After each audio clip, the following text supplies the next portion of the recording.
For the first 2 to 3 months, I was miserable. The gentleman did not pay me any mind at all. When I would go to the lunchroom to eat, they would not sit at the same table as I did because I was a black woman. It was horrible. And I'll give you 2 little incidents that perhaps it shows you that I had a sense of humor about a lot of things. There was a little dining room beneath the house, the floor of the house, and that was the place where we could go to get a bite if we were going to have a long day. And I did not know that in that dining room the tables were designated to the different delegations. There was a table for New York, a table for Alabama, a table for... And I went one day to go down and sit at the table.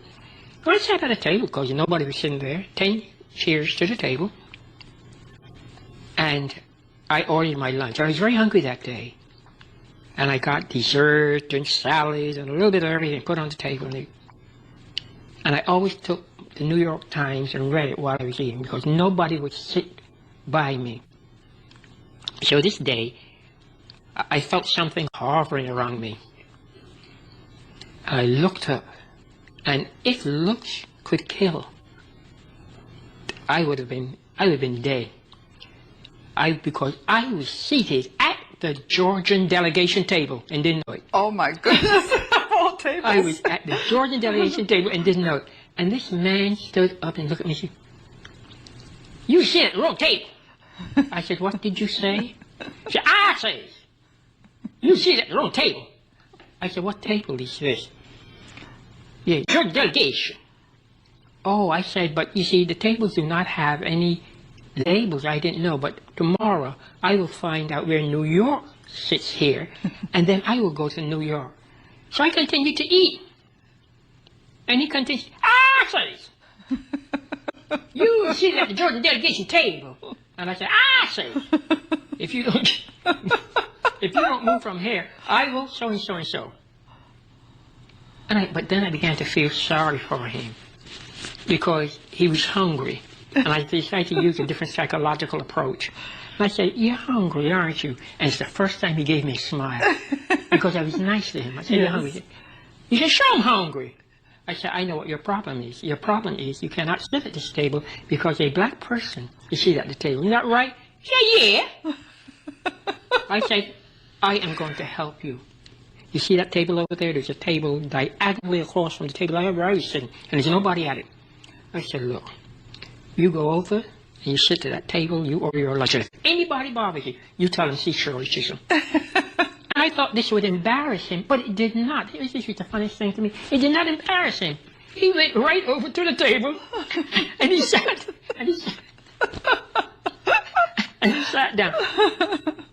It just proves how ludicrous all this is. Oh, it's ridiculous. Then this other one, and this almost brought the house down. There was a gentleman that sat on the aisle seat, on the house floor. My office was on the other side of the building, so when I would come to the floor, he could see me coming through because my office was on that side of the building upstairs, and he could see me coming down because where I was going to sit was right behind him. And every day I would come down and come through, and he would cough so badly. So one day I said to Brock Adams, who was the representative from the state of Washington, I said, "Why don't somebody do something for that poor man? He sounds like he has TB. There's something wrong with him." Yes. And he said, "Shirley, I was waiting for you." He said, "I want to tell you something. You got to do something." I said, "What?" He said, "Every time he sees you coming down and coming through, he starts coughing. And then when you come by his seat, he takes his handkerchief out. He spits in the handkerchief in your face." This was his way of greeting me in the United States. Why do you think that man chose to cough and spit into a handkerchief to greet this woman? The House of Representatives. I said, "He does, bro?" I said, "I thought." He said, "What are you going to do about it?" I said, "Watch me tomorrow." I had a sweater suit. And the jacket of the sweater had big pockets. And I went out and I purchased a male handkerchief. And I put it in the pocket. And the next day when I came in, sure enough, he started coughing. I said, baby, I'm going to fix you today. So just as I came in, he was going by the seat. By then, I had it synchronized as to when he would pull the handkerchief out to meet my face and then spit in the handkerchief. I said, yes, sir, that day, pull the handkerchief out just in time to spit in it and throw it in his face. And I said to him, beat you to today. From that day, he never coughed anymore. I bet he. Figured out the cure for the common cold. Let me know, would you have handled that situation differently? He didn't. There is that persistence. Oh, yes. Oh, yes. Yes, not He putting up did. with nonsense. Yes, that's right. That's right, Yes. sure. And the men, I'll never forget, the men upstairs in the balcony, there were the newspaper men, and they saw this from upstairs in the balcony as I was coming in, and they almost toppled over the top. They roared, and the speaker had to pick there'll be order in this house. But you know, it sounds like you also had allies. Oh, yes. Because people were roaring, for example. Oh, yeah. And So- another thing, the house was so boring at times that they'd do anything, to make, to have something. Sorry, give it to you.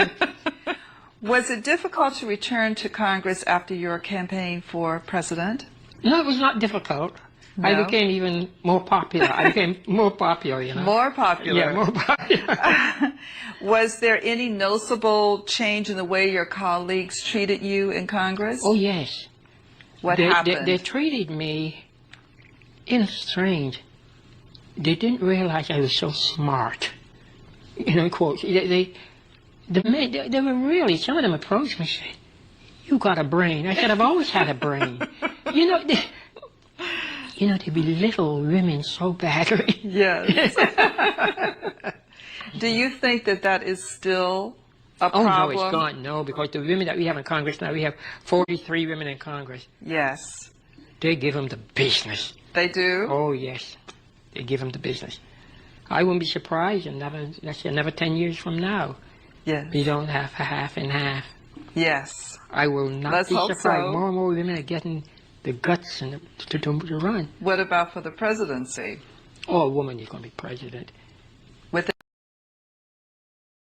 Comments. Do you think there will be a woman as president soon? Or do you think it would never happen? in the next 10 years, maybe? Next 25 years. 25 Yes, years? Yes, a woman's going to Yes. be president. Do you But think it will be a woman of color? No. Mm-mm. I believe that before a woman can become president of this country, a woman has to be a vice president, first of all, so that we will get used to the idea of a woman ascending that high office. That's what I believe. I don't know. I see. Yeah. Fantastic. Just hear that loud and clear.